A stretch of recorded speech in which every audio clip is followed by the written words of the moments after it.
paz, com saúde, que tenham aproveitado bastante o domingo para descansar, repondo forças, organizando-se. Agradeço a companhia de vocês, agradeço a Deus por esta oportunidade de estudo das parábolas do Evangelho de Nosso Senhor. Sejam sempre muito bem-vindos. Para iniciar as nossas tarefas de hoje, a prece de abertura fica por conta da Jo Roque. Por favor, Jo. Boa noite, Maruísa. Boa noite. Boa noite a todos. Eu convido a todos vocês a fecharmos nossos olhos e elevarmos nosso pensamento a Deus. Pai amado, temos tanto a agradecer, Senhor. Agradecemos a vida, a saúde possível, a oportunidade de podermos estudar as parábolas deixadas por Jesus. Agradecemos a possibilidade desse encontro de forma virtual. Agradecemos a presença de todos os irmãos nos dois campos da vida, pela equipe espiritual que sempre está presente, nos amparando, nos incluindo. Que o estudo dessa noite seja mais uma semente plantada em nossos corações e que essa semente encontre solo forte em cada um de nós.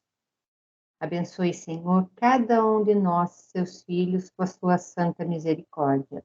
Fique conosco, Pai amado. Que assim seja, graças a Deus.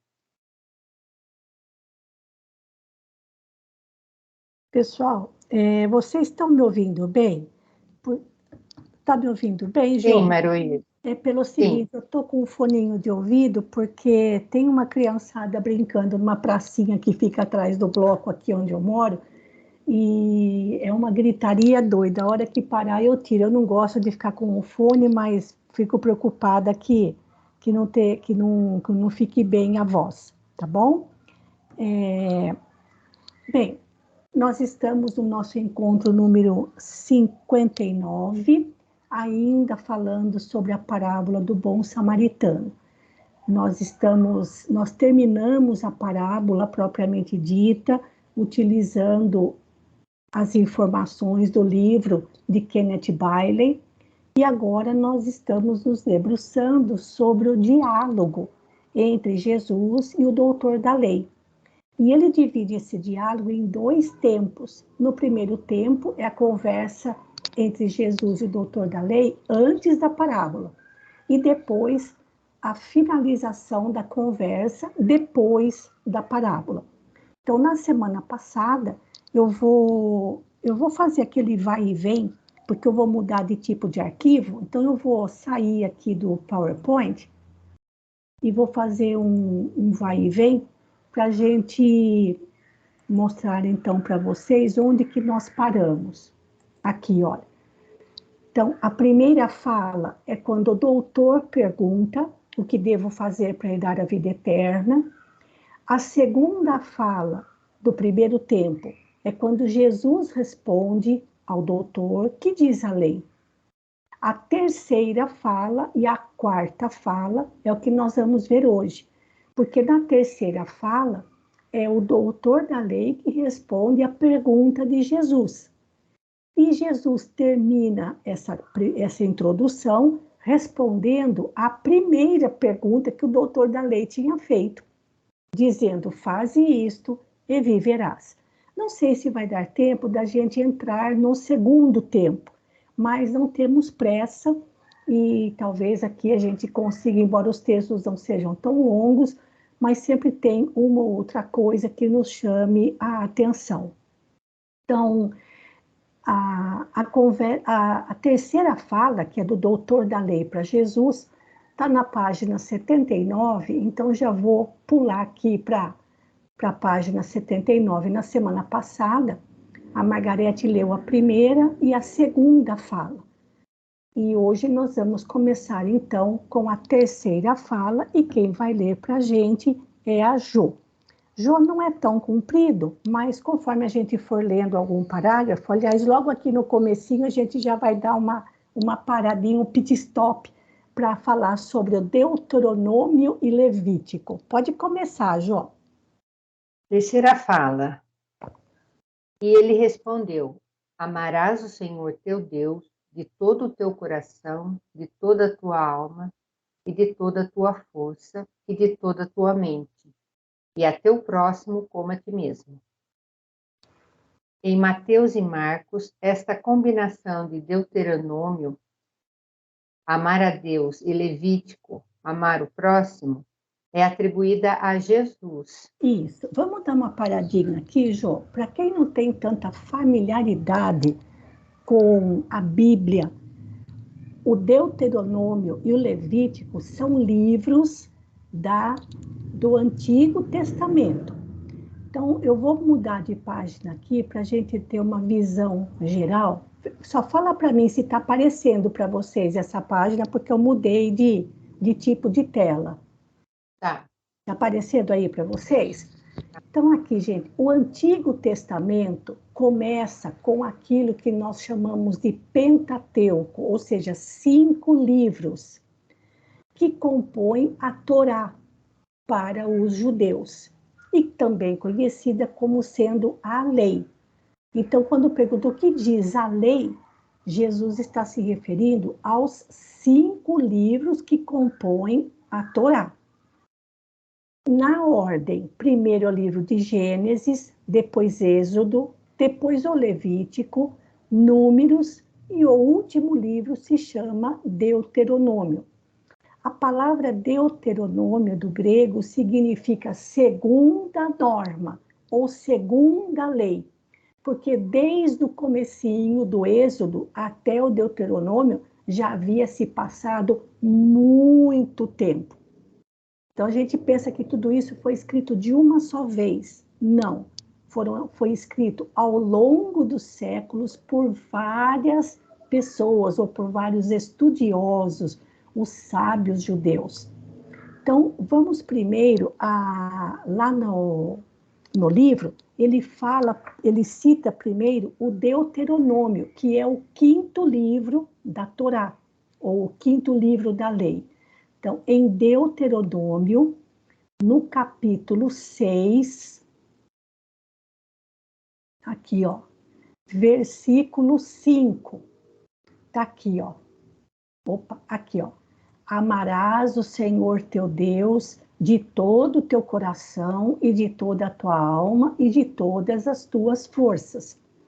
Então, a gente pensa que isso são palavras de Jesus, mas essas palavras já estavam registradas neste livro, Amar a Deus, amar o Senhor teu Deus, no livro de Deuteronômio. E no livro do Levítico, vou voltar lá no índice geral aqui da Torá, o Levítico é o livro que fica bem no meio da lei, né? Porque são 2 antes e 2 depois. Levítico vem de Levi, e Levi era um dos filhos do patriarca Jacó. E todos os seus descendentes foram selecionados para cuidar dos assuntos relacionados à religiosidade. Então, as normas religiosas, o culto no templo ou no tabernáculo, a relação com Deus, a adoração a Deus, está relacionado no Levítico, as normas da pureza. Então, no Levítico, capítulo 19, tá bem mais lá para baixo, versículo 18, aliás, no 19 aqui, ele não tem subtítulo, mas aqui no versículo 18, aqui, ó, aqui está escrito assim, olha, amarás a teu amigo como a ti mesmo, é assim que está escrito aqui. Tudo é uma questão de tradução, porque, por exemplo, já na Bíblia de Jerusalém, amarás ao teu próximo como a ti mesmo. Tá? Tem essa problemática aí da tradução que pode fazer as coisas mudarem de sentido. Então vejam que amar o próximo e amar a Deus já constavam na Torá, para os judeus. E Jesus absorve esses mandamentos como que dizendo, olha, o que está escrito lá na Torá, eu assino embaixo. É isso mesmo. Amar a Deus e amar o próximo como a si mesmo. Tá bom? Então, quando o doutor da lei recita, ou quando Jesus pergunta para ele o que diz a lei, ele respondeu certinho, conforme estava na Torá, tá bom? Então, pode continuar, Jô.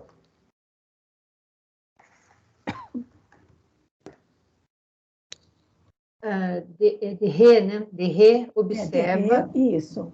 Observa as duas ocorrências desta combinação nos testamentos dos 12 patriarcas e comenta que bem pode haver evidência de que essa combinação era comum em alguns círculos na época de Jesus.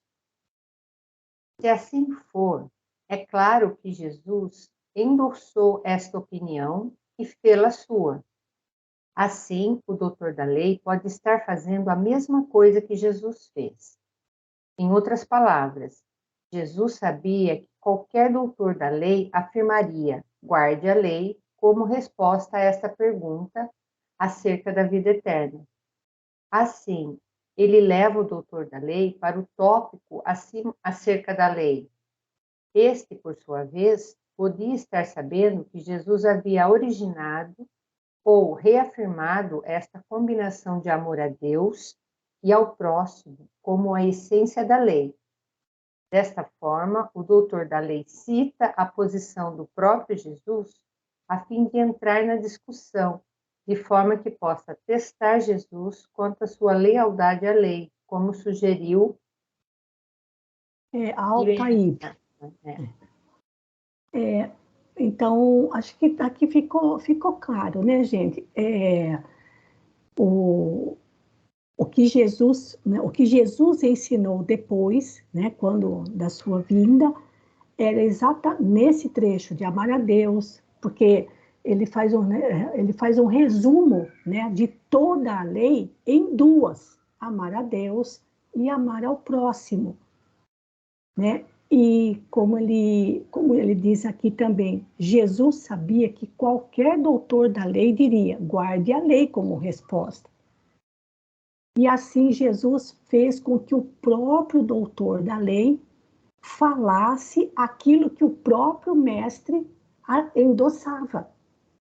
Vejam assim a jogada psicológica de Jesus, vamos dizer assim, né? De o que o doutor da lei falou que ele tinha guardado na ponta da língua era exatamente aquilo que Jesus havia endossado, resumindo toda a Torá em 2 mandamentos. Porque quando nós começamos esse estudo, gente, nós fizemos alguns comentários a respeito da Torá, que tem 613 mandamentos. Então, qual deles é o maior? É amar a Deus e ao próximo como a si mesmo. Então, o que o doutor da lei falou era exatamente aquilo que Jesus endossava, né? Então, na verdade, é como se o próprio doutor da lei tivesse testando Jesus quanto à sua lealdade, porque ele poderia ter citado a lei, porque lembrando, vamos voltar um pouquinho aqui só tem a resposta da terceira fala, mas Jesus pergunta o que está escrito na lei. E aí o doutor da lei responde, na lei está escrito isso. Então, com isso, o doutor da lei mostrava, né, ou estava tentando para que Jesus mostrasse publicamente de que ele, Jesus, seguia a lei, tá? Porque ele podia ter respondido qualquer outra coisa, por exemplo, guarde a lei, né? Mas o modo como Jesus fez foi para mostrar que ele realmente endossava o que estava escrito na Torá em relação a esses 2 mandamentos. Pode continuar, Jô. Seja qual tenha sido a origem desta combinação de textos, e seja qual for o motivo para o seu aparecimento neste diálogo, ela é genial como sumário dos nossos deveres para com Deus e para com os outros. Uma das características mais notáveis é o fato de que o amor a Deus, encontrado em Deuteronômio, é citado em primeiro lugar, embora no Antigo Testamento, Deuteronômio esteja cronologicamente depois de Levítico. É através do amor a Deus que o crente deve aproximar-se das pessoas. Portanto, isso tem profundas implicações para a maneira, razão e objeto do amor ao próximo. Notamos também que a citação é uma expansão do texto veterotestamentário, incluindo com toda a sua mente. Veterotestamentário é o Antigo Testamento. Em Mateus, capítulo 22, versículo 37, esta frase aparece na boca de Jesus como substituta para a frase com toda a tua força. Em Marcos, capítulo 12, versículo 33, ela vem depois de com todo o teu coração. De fato, o coração, para o hebreu antigo, era, entre outras coisas, o centro do intelecto. Ele guardava a lei em seu coração. Assim sendo, a frase com toda a tua mente pode ser considerada como tradução expansiva no Evangelho em grego, do significado do texto original hebraico. Isso. Terré oferece outra explicação no... Bom, que seria 224. Termina aqui, Jô, termina aqui.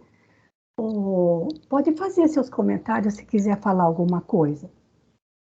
Não, é que só falando que Jesus, quando ele fala para o doutor da lei responder, ele faz uma coisa que hoje em dia, né, a gente pensa, é uma psicologia pura, né? Uhum. Fazer a pessoa falar uma coisa que realmente... E ele estava querendo testar Jesus, né? Ou seja, Sim. acabou o tiro saindo pela culatra. Isso. Porque, veja, vamos voltar aqui no que o doutor da lei respondeu, né? Amarás ao Senhor teu Deus de todo o teu coração, de toda a tua alma, de toda a tua força, de toda a tua mente e a teu próximo como a ti mesmo. Ou seja, amarás o Senhor teu Deus plenamente, totalmente. E é interessante esse comentário que o autor do livro faz sobre a questão do coração. Para o hebreu antigo, ele guardava a lei em seu coração, porque para ela, desculpa, para o coração é que a lei, como ensinamento, era direcionada. Então, o que ele está falando aqui de colocar em toda a tua mente pode ser um acréscimo na tradução original do hebraico vindo para o grego. Mas isso não é o que importa para a gente. O que importa para nós é sabermos que essas citações de amar a Deus e amar ao próximo já faziam parte da Torá. E Jesus endossou esses dois mandamentos. Então, e se o doutor da lei queria fazer uma pegadinha para ver se o que Jesus respondia estava de acordo com a lei, o próprio doutor acabou citando esses mandamentos conforme a pergunta que Jesus fez para ele, o que está escrito na lei, né? Para mostrar, no fim, com a jogada do doutor da lei, ficou provado que Jesus endossava o que era de divino na Torá, e não as ordenações humanas que várias vezes ele passou por cima, não é? Mais alguma coisa? Alguém quer fazer algum comentário a respeito desse trechinho? Que não está tão extenso aqui, tá bom? Não, Heloísa, a dúvida vai ser agora nas próximas falas, né? Porque a dúvida não está em amar a Deus, e sim quem é o próximo, né? Isso aí eu acho que era o ponto principal. Esse Amar era o a Deus problema. é fácil, amar a Deus é fácil, mas amar o Quer dizer, próximo... fácil assim, eles entendiam, né? Eles entendiam. Então, vamos em frente. Obrigada por enquanto, viu, Jó? A quarta fala agora, quem vai ler para nós é o Albertinho. Por favor, Albertinho.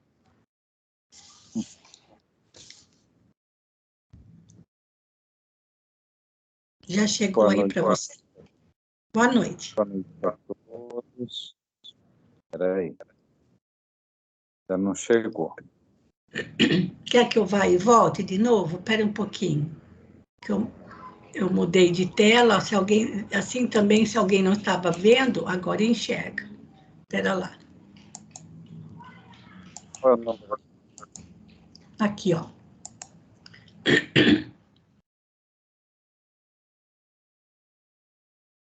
Tudo certinho? Ainda não chegou para mim. Opa. Qual que é o número da página? É na página 80.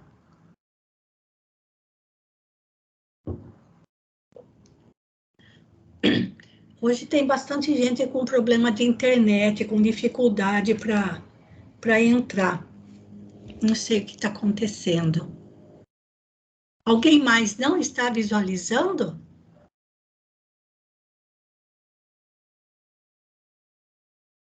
Eu estou, Maroísa. Tá tudo certo? Tá.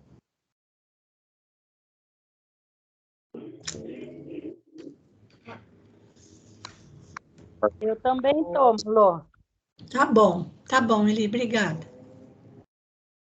Ele lhe disse, respondesse bem, faz verás. Inúmeras observações podem ser feitas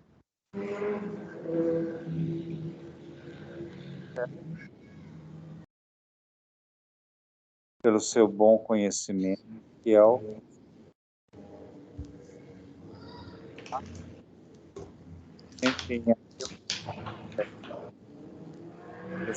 Albertinho, acho que o seu áudio também está cortando bastante e acredito que deva ser mesmo por causa da questão da conexão, que tem hora que, pelo menos para mim, sua voz some completamente.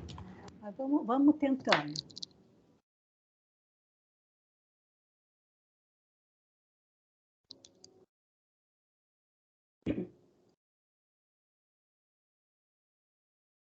Bom, enquanto você tenta se ajeitar aí, eu quero fazer um comentário. Nessa quarta fala, o autor do livro vai se pegar ou vai destacar bastante a questão do viverás. Porque aqui tem dois verbos, né? O fazer e o viver. E nós encontramos, na maior parte das vezes, o verbo viver no futuro. Porque a pergunta inicial do doutor da lei é o que eu devo fazer para herdar a vida eterna. E, fechando a primeira fala, Jesus elogia a resposta do doutor da lei, mostrando que ele tinha a Torá na ponta da língua, e os dois verbos, faze isto e viverás. Isto o que ele mesmo tinha acabado de falar, o que ele mesmo tinha recitado sobre a lei, né? Amar a Deus e amar ao próximo. Mas depois ele vai fazendo assim mais alguns comentários que a gente vai ler só até um pedacinho, porque tem hora que ele começa a citar outros autores e aí a própria redação do texto fica um pouco confusa. Então, vamos lá, Albertinho, ver se dá para a gente caminhar agora. Vamos lá. Já Melhorou. mudamos até de... Melhorou? Oi? Melhorou bastante. Melhorou? Opa! Tá bom. Quarta fala, ele lhe diz, respondeste bem, faze isto e viverás. Inúmeras observações podem ser feitas aqui. Parte observa que Jesus o louva pelo seu bom conhecimento e fiel recitação. De fato, o homem tem a teologia certa Mas a questão é, ele está disposto a agir de acordo com ela? O seu estado intelectual é excelente. O seu desempenho ainda está em dúvida. Sim. Como no caso de Jesus evoca a resposta certa do próprio doutor da lei. Ele não lhe diz o que fazer. Pelo contrário, o próprio doutor da lei o diz a si mesmo. Isso ficou bastante claro, né? Pode continuar. O doutor da lei fez uma pergunta a respeito da vida eterna. Jesus amplia a discussão para a vida toda. O texto grego apresenta um futuro viverás. Isto certamente significa o futuro imediato. Isto é, faze isto e viverás na vida seguinte. Contudo, aqui no Oriente Médio, os tradutores sírios e árabes têm concordado repetidamente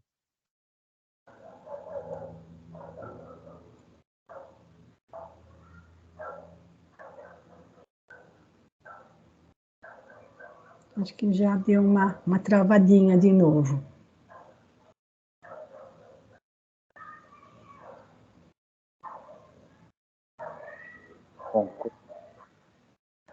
com a primeira opção. Certo.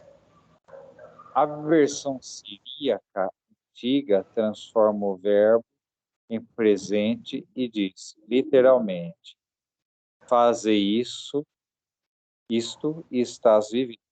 Isso. Vamos parar um pouquinho aqui, Albertinho, porque depois ele também fala um pouquinho aí da gramática, que foge um pouquinho aqui, depois ele vai citar o caso de José, mas o que interessa para a gente, olha, vamos tentar sentir a diferença. Olha, faze isto e viverás. Ou a versão dos sírios e árabes, faze isto e estás vivendo. Porque a pergunta era, o que devo fazer para herdar a vida eterna? Segundo as traduções, Jesus diz, faze isto e viverás. Porque ele tinha perguntado primeiro, o que eu devo fazer para herdar a vida eterna? Então, esse viverás, quer dizer, você viverá a vida eterna. Agora, já nas versões sírias e árabes do Antigo Testamento, o verbo ficou no presente, nas duas formas, o fazer e o viver. Faze isso e estás vivendo. Qual delas, assim, parece mais... não sei nem qual palavra dizer, porque há uma diferença tão grande quando a gente diz, faz isso, viverás, quer dizer, viverás quando? Quer dizer, eu tenho que esperar para morrer, tenho que esperar morrer e ir para essa vida eterna? Ou se eu já amar a Deus e amar ao meu próximo desde já eu já estou herdando e vivendo a vida eterna? O que vocês sentem nisso? Porque, olha, o texto que vem, que ele continua aqui, não vai esclarecer muito isso, não vai esclarecer muito isso, porque, inclusive, ele vai citar o caso de José na Gênesis, e agora isso não interessa muito para a gente. O que interessa para a gente é o item 4. Então, se você quiser continuar indo do item 4, depois a gente faz a conclusão, fica à vontade, Albertinho. Quiser terminar a leitura, daí a gente... porque não é tão comprido também, viu? Já está no finalzinho, né? Isso. As versões Peshita e siríaca arcleana... Não precisa ler esse pedação. Vamos começar aqui no item 4, ó. Porque o que ele vai escrever aqui não vai refrescar em nada o que ele falou. viverás ou estás vivendo. Vamos pular aqui para o item 4, que acho que vai ajudar melhor. Aqui, ó, o verbo fase.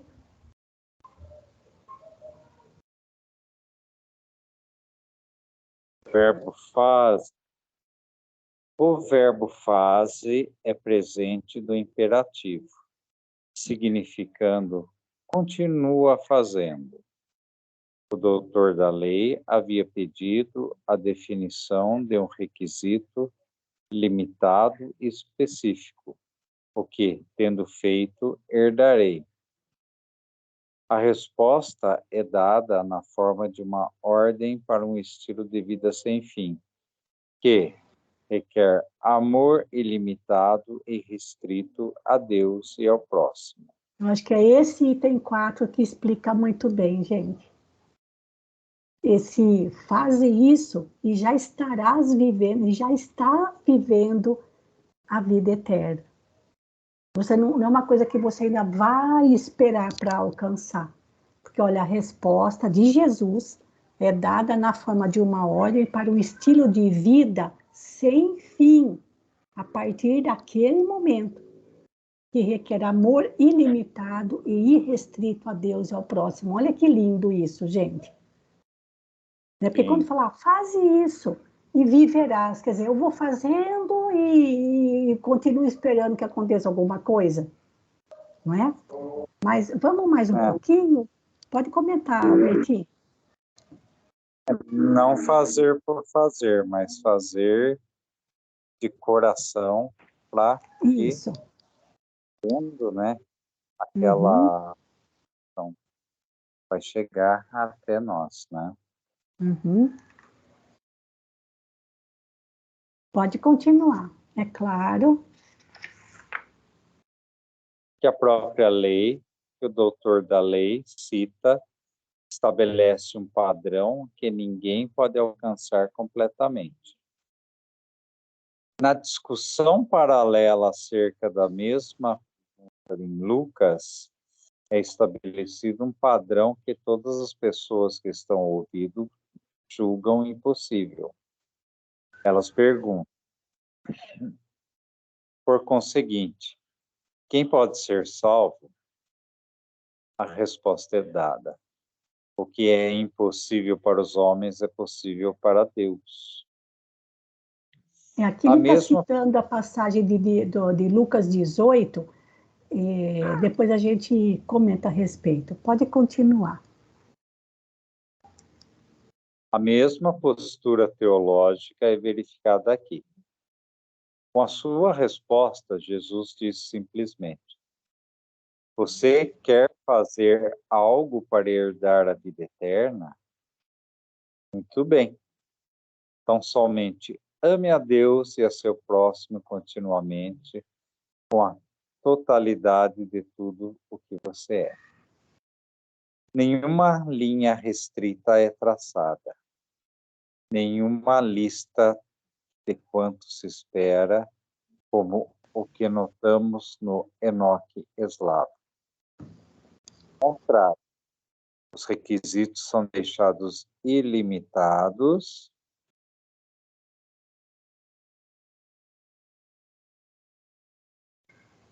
como observa Summers. Jesus e Paulo concordam com seus contemporâneos judaicos em que a completa obediência à lei de Deus era a maneira de estar em pia com Deus. Eles, contudo, descobriram que aquele método era ineficiente na experiência por causa da incapacidade do homem de prestar obediência completa à lei. Encerra-se. Isso, pode ir porque termina nesse parágrafo. Daí a gente comenta mais. Encerra-se o primeiro tempo do debate, mas o doutor da lei ainda não perdeu a esperança de conseguir ganhar a sua entrada na vida eterna. A lei fora citada. Agora, alguma midrash. O Deus a quem ele precisa amar é conhecido. Mas quem é esse próximo a quem ele precisa amar como assim mesmo? Ele necessita de alguma definição, talvez uma lista. Se a lista não for longa demais, pode ser que seja capaz de cumprir as suas exigências. Desta forma, ele inicia o segundo tempo do debate. Isso. Pode fazer seus comentários, Albertinho. Olha, Midrash é a interpretação de um texto judaico. É uma literatura dos rabinos, né? Então, precisava encontrar nas explicações dos rabinos algum ensinamento relacionado àquelas citações que o doutor da lei havia feito, tá bom? Para eles entenderem melhor a história do quem é o próximo, né? Mas pode fazer seus comentários, Albertinho, que depois a gente continua. Assim, dentro do texto que foi comentado, né, que foi lido, né, a gente observa, né, que sempre, né, aquele questionamento, né,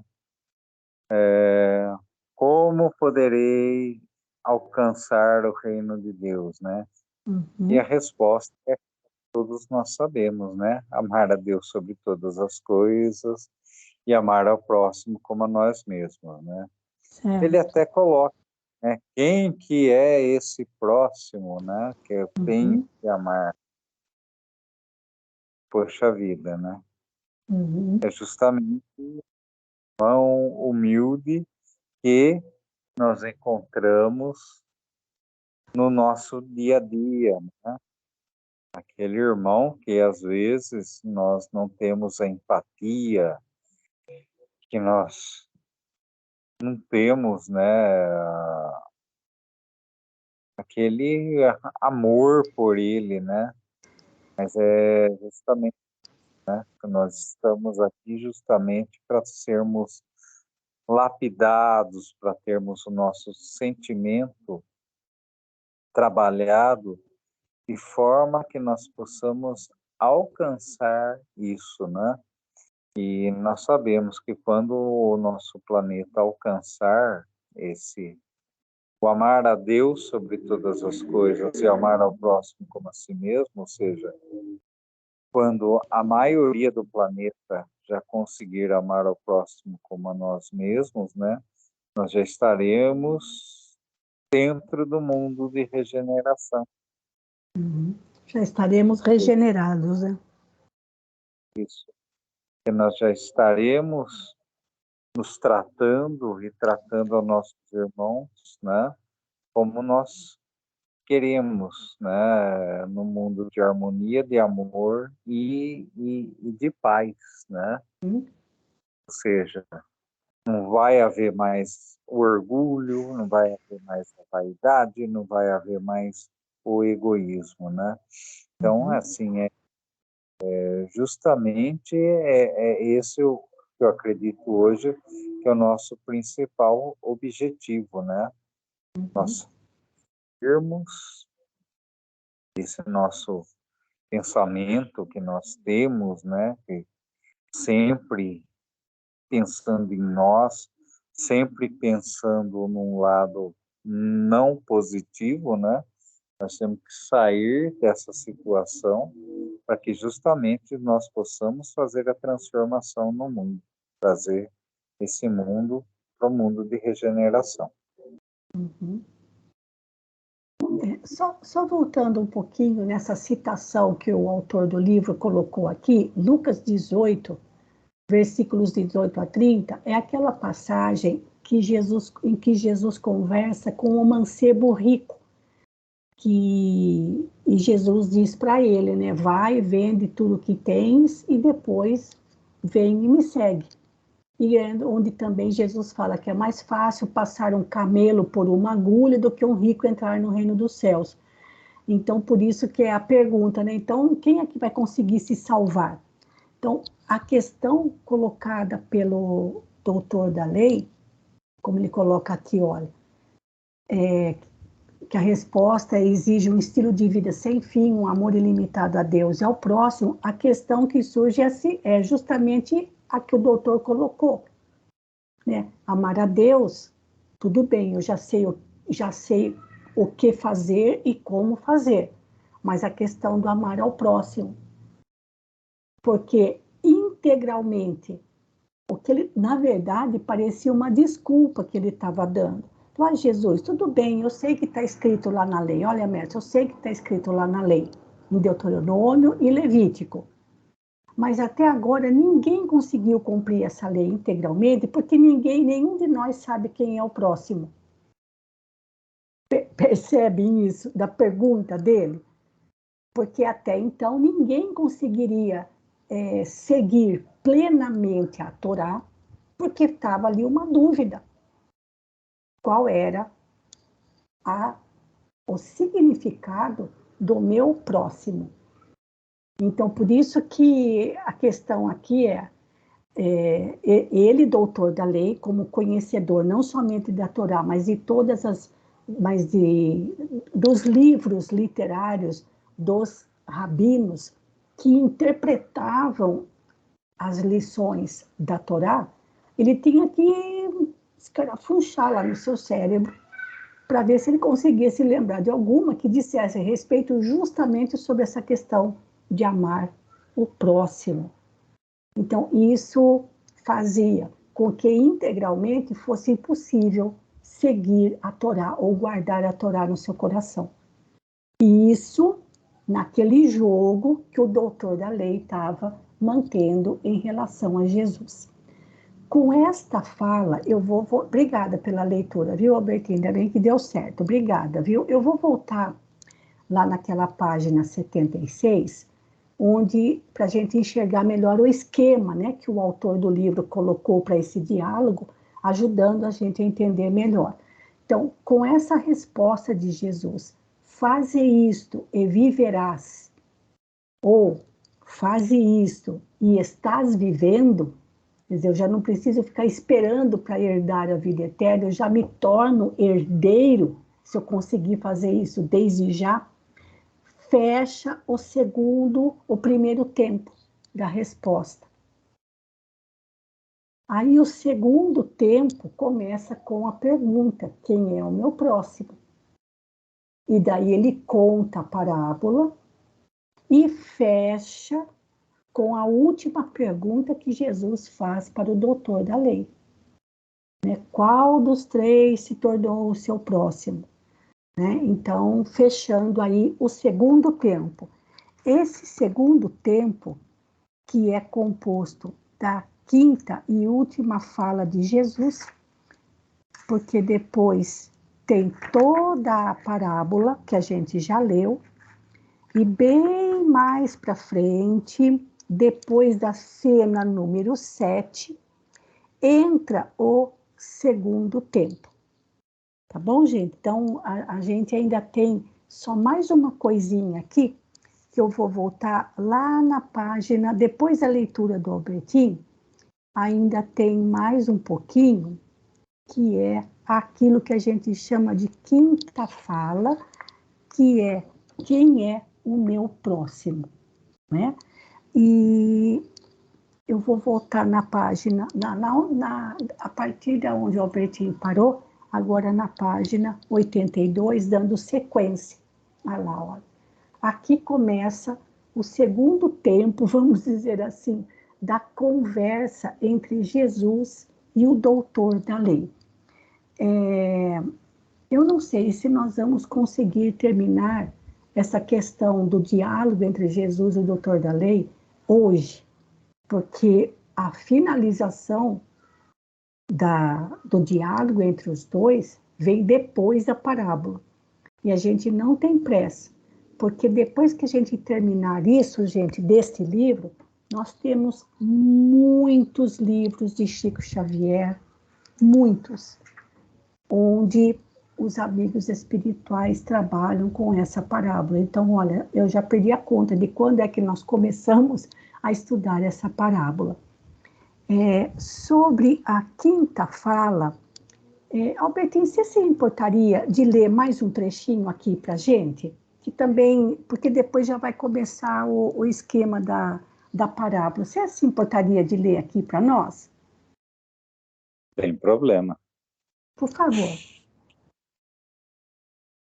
Ele, desejando justificar-se, disse: quem é meu próximo? Esta esperança de autojustificação é o caso de se desculpar perguntando a Jesus, embora ele saiba o que Jesus pensa. Pelo contrário, ele simplesmente ainda espera fazer algo e ganhar a vida eterna. Daí a pergunta: qual Bart observa? O doutor da lei não sabe que somente por misericórdia ele pode viver e herdar a vida eterna. Ele não quer viver por misericórdia. Ele nem sabe o que é isso. Ele, de fato, vive por algo bem diferente de misericórdia, pela sua própria intenção e capacidade de se apresentar como homem justo diante de Deus. Olha a importância disso, gente. O homem justo não necessariamente era aquele que seguia a Torá na íntegra. Não precisava pensar nessa tal da misericórdia. Porque o que o doutor da lei queria? Que Jesus passasse para ele uma regra. Olha, faça isso. Faça isso uma vez.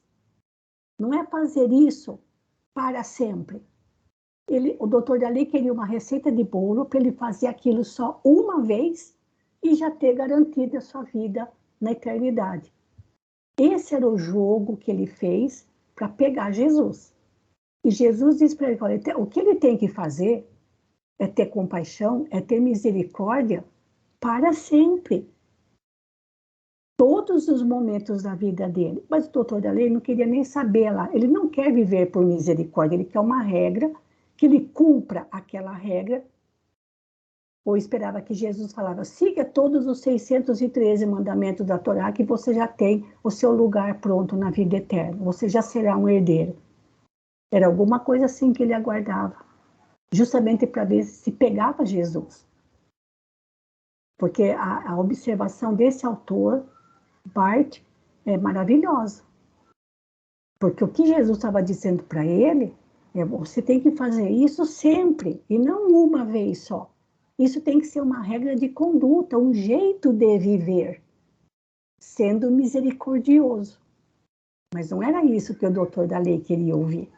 Né? Ele queria uma regra, ou um grupo de regras que tivesse na Torá. Né? E aí entra a questão do próximo, que é o calcanhar de Aquiles ali, não somente para ele, né? Mas para todos. Pode continuar, Albertinho. Não há sentido em sondar de modo muito profundo a mente do doutor. Não, aqui, ó, esta mesma observação, é aqui, ó, na de cima. Esta mesma observação. É esse parágrafo. Essa mesma observação foi feita por Ibn at-Taib. Entendia que essa pergunta significava que o doutor da lei queria considerar-se plenamente justo. Exatamente.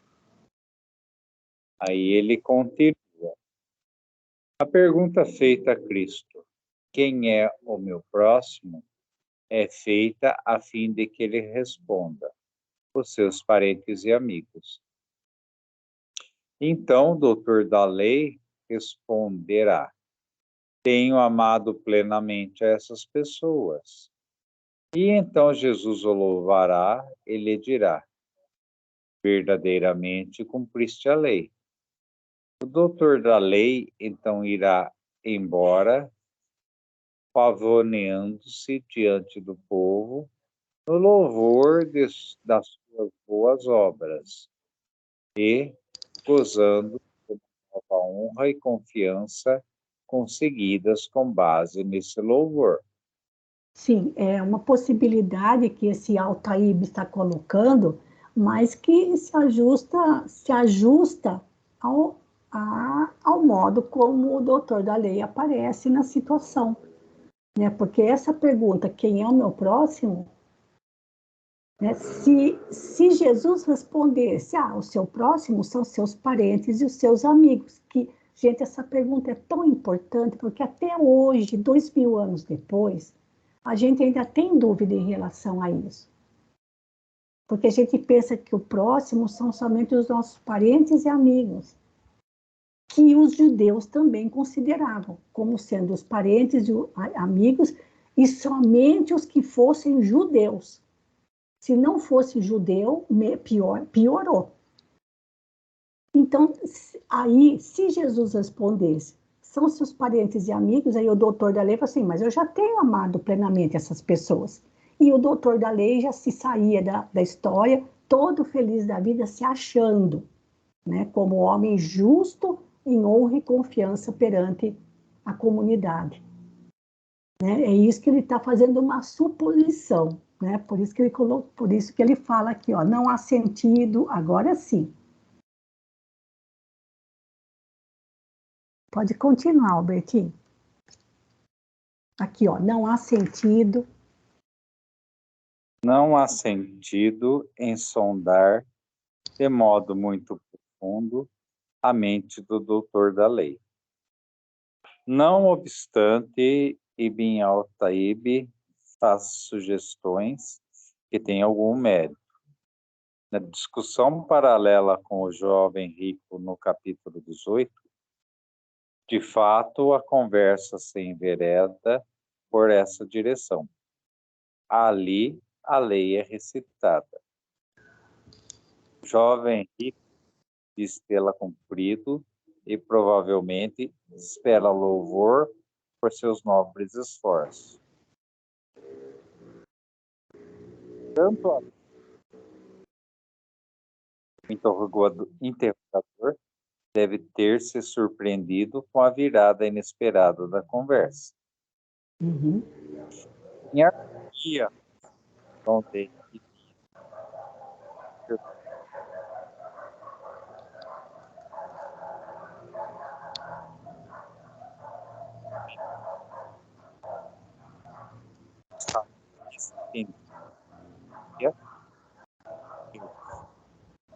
eles eram divididos tanto aos prossélitos, certeza de que não estavam incluídos. Jeremias, estado rabínico, pecadores e renegados, empurrados para o mundo e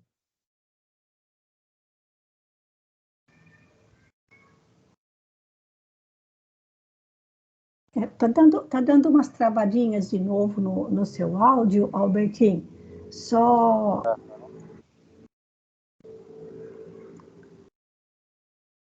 se chega aqui.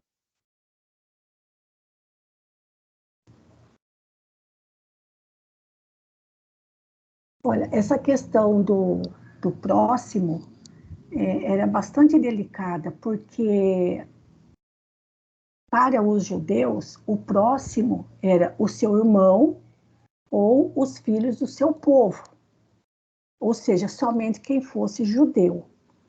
Então, olha lá, os rabis entendiam que isso incluía todos os judeus. Então, os gentios, ou seja, quem não era judeu, não estava incluído nisso.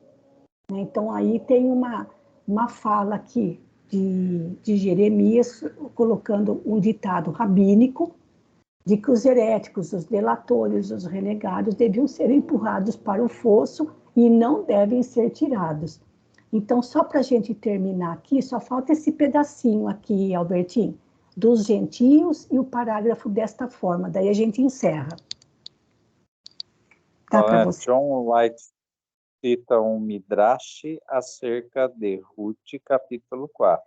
Uhum. Dos gentios, com quem não temos guerra, bem como os que são guardadores de ovelhas entre os israelitas e outros semelhantes, não devemos planejar a morte, mas se correrem qualquer perigo de morte, não somos obrigados a livrá-los. Por exemplo, se alguns deles cair no mar, você não precisará tirá-lo, pois está escrito: não te levantarás contra o sangue do teu próximo, mas tal pessoa não é teu próximo. Certo. Eu bati no negocinho aqui, apareceu essa linha, mas não tem nada a ver. Pode continuar. Então, agora é esse último parágrafozinho aqui, olha, desta forma. Desta forma, o doutor da lei fez a sua pergunta em um mundo que tinha opiniões acerca de quem era o próximo. De fato, como observa Safrai, a lei oral não era inteiramente uniforme. Havia um vivo debate acerca de pontos de interpretação. Isso, e com isso, aí depois entra a parábola, certo? Onde Jesus explica a questão do meu próximo. Então, o que é que fica? Obrigada, então, pela leitura de mais esse trechinho, viu, Albertinho? Mas ainda não terminamos, porque depois tem a leitura do final da conversa, depois de contar a parábola. Aí a gente termina no próximo domingo, se Deus quiser. O que fica para nós de tudo isso é que havia a Torá escrita e havia a Torá oral, mas muitos pontos continuavam um grande ponto de interrogação. Portanto, era impossível que alguém cumprisse fielmente toda a Torá. E uma das questões era justamente a questão do próximo. Tanto é que a gente vê aqui no livro de Ruth. Olha, você não faça mal a ninguém, mas se dos gentios, ou seja, se alguém que não é judeu cair no mar, você não precisa tirá-lo, olha, né, porque tal pessoa não é o teu próximo. Então, essas interrogações permaneciam. E aí vamos ver como é que Jesus encerra esse diálogo depois de contar a parábola. Aí sim, vamos ver como é que vai ser a reação desse doutor da lei depois que Jesus termina a parábola explicando a questão do próximo. Tá bom, gente? Então agradeço bastante pelas leituras. Já estamos aqui quase finalizando o nosso estudo. E para fechar, então, eu peço mais uma vez para você, Albertinho, como estava escalado, para você fazer a prece de finalização para nós, por favor.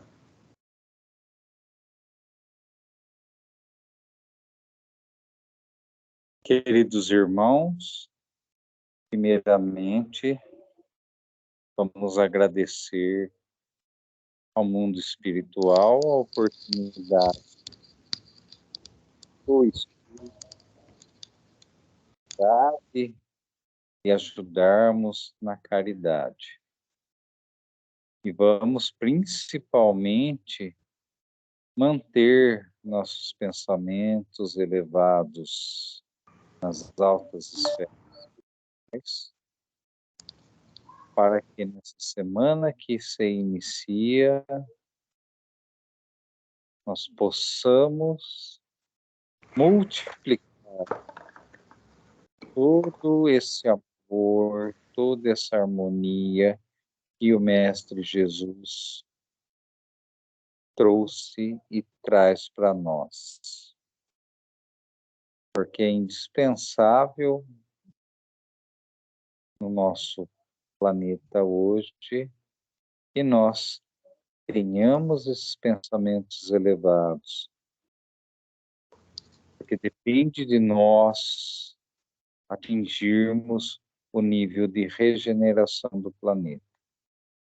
E isso nós só vamos conseguir fazendo com que nossos pensamentos continuem elevados e esse amor que Jesus traz para nós seja multiplicado. Obrigado querido arquiteto do universo. Obrigado, querido Mestre Jesus. Que assim seja, graças a Deus. Então, queridos amigos, muito obrigada mais uma vez pela companhia de vocês, agradecendo as leituras, agradecendo a gravação. Espero que tenham gostado do nosso estudo. Desejo a todos uma ótima noite, bom descanso, uma ótima semana e até terça-feira na nossa reunião, se Deus quiser. Obrigada, Margarete, pela gravação. Boa noite a todos, um grande abraço.